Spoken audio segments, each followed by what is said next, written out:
Tucson is the 33rd largest city in the United States, with a metro area population of 993,000. Tucson is also home to the City of Tucson's Domestic Violence Court, one of the nation's domestic violence mentor courts, designated by the Office of Violence Against Women. Tucson City Court is an emeritus DV mentor court, one of the first 14 in the country. The Domestic Violence Court started in 2012 when the court received its first grant from the United States Department of Justice Office of Violence Against Women. It is a dedicated domestic violence court with a dedicated team that handles with compassion and collaboration 3,000 to 4,000 cases a year. This is the first time in the history of City Court that intimate partner domestic violence receives such intense focus. In the early years, our core challenges were to break the cycle of misdemeanor domestic violence cases at the court, where people weren't being held accountable and sentences weren't being enforced with any consistency.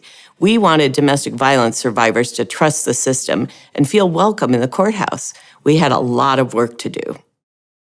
Between 2012 and 2021, the court did evolve and change. The one court, one team model is core to the city's domestic violence court's success and ability to be nimble during COVID and beyond. The environment in our domestic violence court that has been fostered by Judge Millian is a really special type of court. We have a special environment there, the relationships between the various stakeholders, and that mutual respect and trust is something that is so important and helps us work so well together. That collaboration really was at the behest and encouraged by Judge Millian. Judge Millian set a number of meetings for all of the parties to get together to discuss the appropriate modifications to court procedures that we'd need to utilize. She would bring in cookies, would be able to eat some cookies while we were all talking about cookies. things. Yes. And really the driving force behind the change that allowed us to adapt to be able to participate and function as a traditional court in a new world was Judge Millian and her ideas that she had. When COVID-19 struck, none of us knew what the day-to-day function of our court would look like.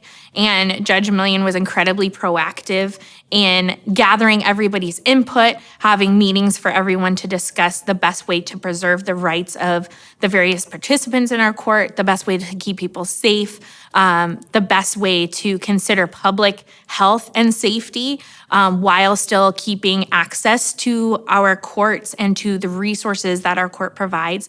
Let's zero in on how this unique DV court is staffed. All staff has domestic violence and deaf culture training.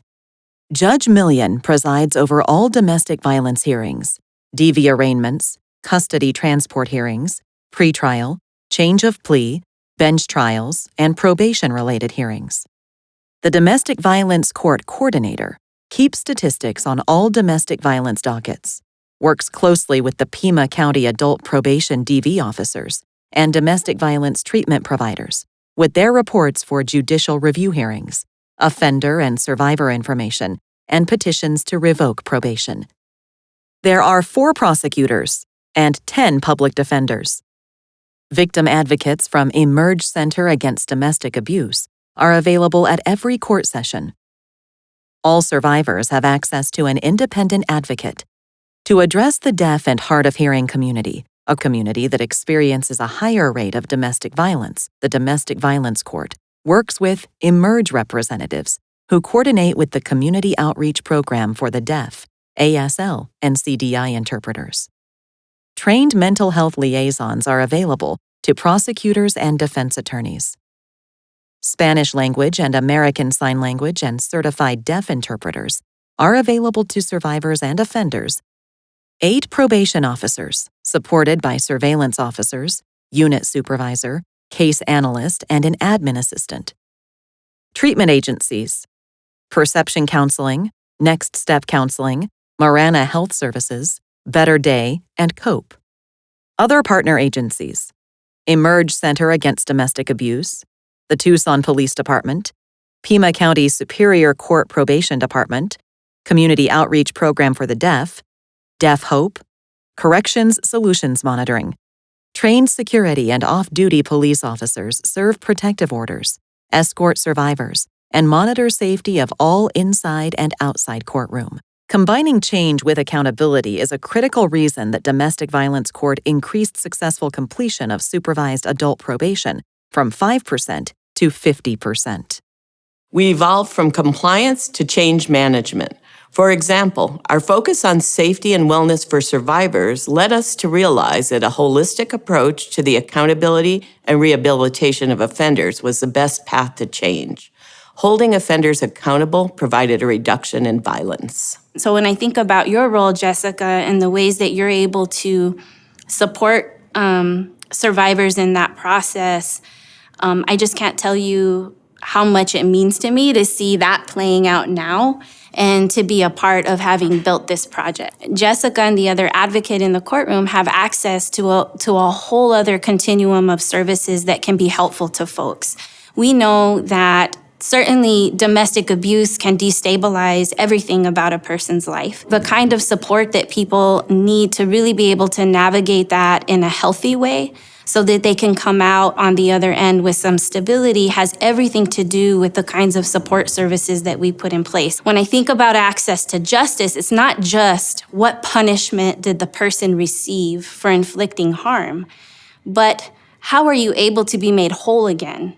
And sometimes that has everything to do with being allowed to speak, having your voice prioritized, being told that you're believed, that your wishes matter, and that input is valuable to a whole courtroom of people that really are there to try to do the best they can for that particular family. So why wouldn't we include the input of the individuals involved? And I think that that's justice. The experience that people have when they come in front of Judge Millian, they work with the prosecutors, they see the public defenders, and they see their partner or ex-partner engaged in this process really matters. Part of my position is being here physically in the courthouse from start to finish.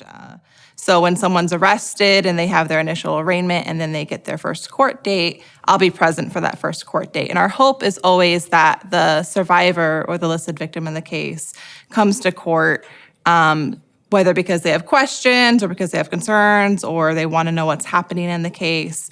We're able to make that initial connection. When victims first come to court, we're able to offer them this private, confidential space to have conversations that maybe they haven't been able to have prior to come into court. And so we do have an office here at the court that we're able to take survivors and victims into.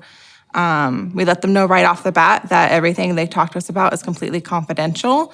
They don't have to worry about saying anything that's going to harm the case or get anyone in trouble, including themselves, because sometimes that's one of their main concerns is, depending on what information they've been fed or they think they know about the legal system, they might be worried about getting themselves in trouble. So we let them know right in the beginning that they don't have to do this alone. Our probation department requires all domestic violence offenders to go to a domestic violence orientation, and it's facilitated and put on by Emerge, our victim services agency.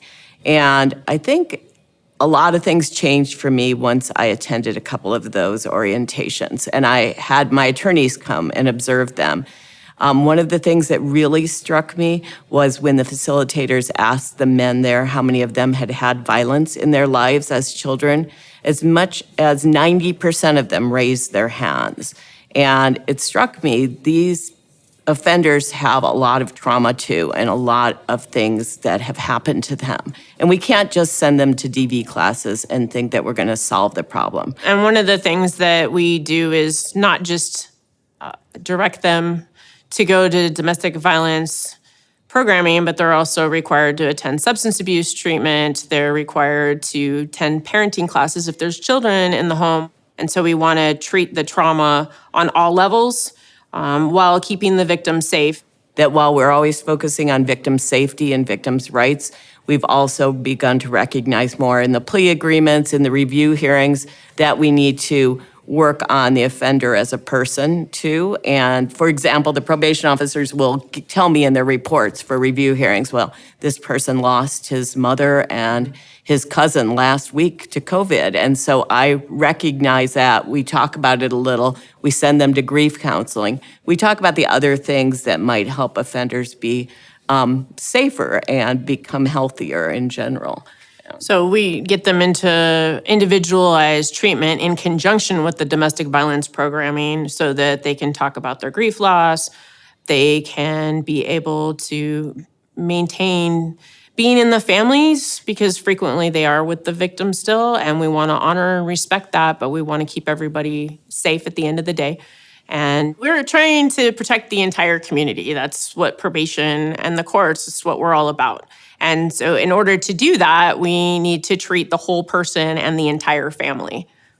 And it's a balancing act, and you always have to remember we want these offenders to be healthy, but we want the victims to be safe. And sometimes it's jail. If they're not complying with probation and we've tried to help them and we're doing more work than they are, then people have to go to jail.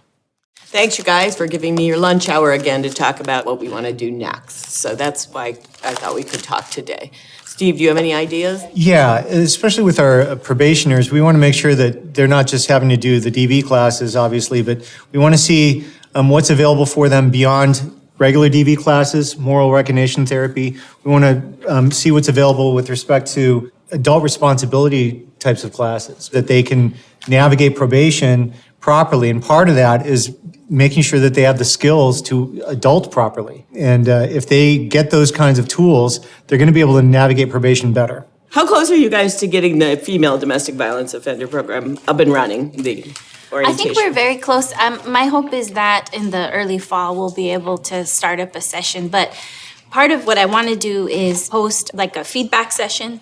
So I'd like to invite some of the providers that are running the groups for women so that they, much like when we rolled out the men's DVO, we talked about the content, we shared that with folks, we made sure that the material that's happening in group falls in line with what we're going to talk about in DVO. So I want to make sure that we have that session, invite folks to review the curriculum, offer any input they might have before we act in your court.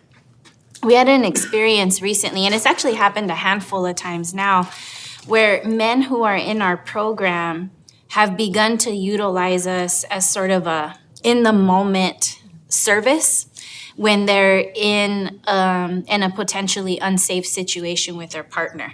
We have had men call us on the weekend, after hours, and say, hey, this thing is happening with my partner and I need help. I don't want to do the wrong thing. I'm not sure what to do. And then our facilitators have been able to kind of coach them through in the moment, getting out of there, making safe decisions, what resources are available. And that might be pie in the sky or much longer term, but I do think we need something like that. I love that idea. I don't know how we get there, but I seriously have been thinking about it too for a long time. I'm proud of the City of Tucson Domestic Violence Court team and how we're serving survivors, offenders, families, and our community. We're available in person or virtually to help other teams and courts improve their outcomes. Please contact us.